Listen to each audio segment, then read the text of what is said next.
My name is Kwame for a PhD, and you are welcome to my page once again.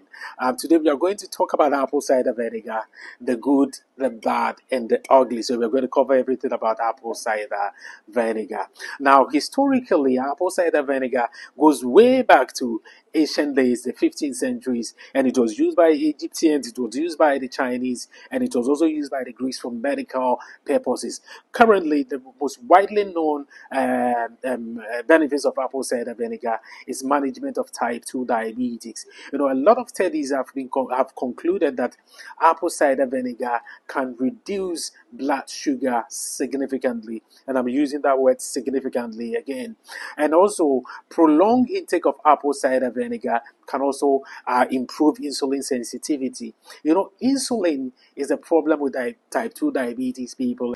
So once it improves, it means that it's gradually healing you, right? So that's a good thing. And it also reduces fasting glucose. That means that when you take apple cider vinegar before you sleep, you wake up with very good numbers.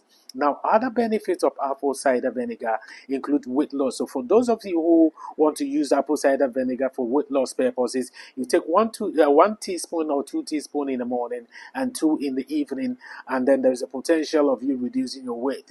Now, another study was conducted on rats on low blood pressure, and also it came out that the antimicrobial and antioxidant properties of apple cider vinegar can reduce or lower cholesterol and triglycerides significantly. I'm using that word again, significantly. That means that apple cider vinegar can also help low blood pressure.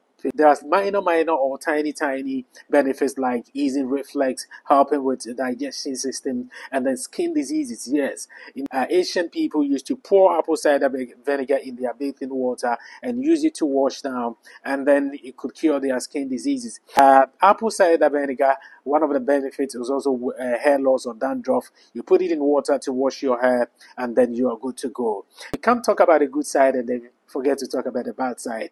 So we are going to talk about the bad and the ugly. Too much intake of apple cider vinegar can actually damage your esophagus. And that's why it is important that when you are taking apple cider vinegar, you need to mix it with water, because the high acidity level can actually damage your esophagus. Apple cider vinegar can also lower the potassium level of your body, which can create what we call hypocalcemia. And also, when you take apple cider vinegar and then you're also taking your medications such as insulin or metformin, there's a potential that they will interact, and when they interact they might cause problem for your health. So before you take them together, you need to consult your physician for advice before you mix them together. Now, there are other things like vomiting, nausea that actually comes with using apple cider vinegar. Now, the worst, apple cider vinegar can also erode or destroy the enamel of your teeth. And when the enamel of your teeth is destroyed, it's irreplaceable. All right. So that's why it is important that when you take apple cider vinegar, you need to rinse your mouth thoroughly to take away all the acidity in your mouth. One of the things I've experienced taking apple cider vinegar is that it can also break the edges of your teeth. And I have experience because one day I was brushing my teeth and I realized that they were breaking, and I knew from there that it was as a result of too much intake of apple cider vinegar types, and then when to take them. There are many types of apple cider vinegars in the market, but for me, and the most recommended is this one from Bragg's, the mother of apple cider vinegar. There are the capsules, we have the gums, and so many other brands. I understand they work well, but this is what I can recommend because this is what I've been using. Now, how do you take it?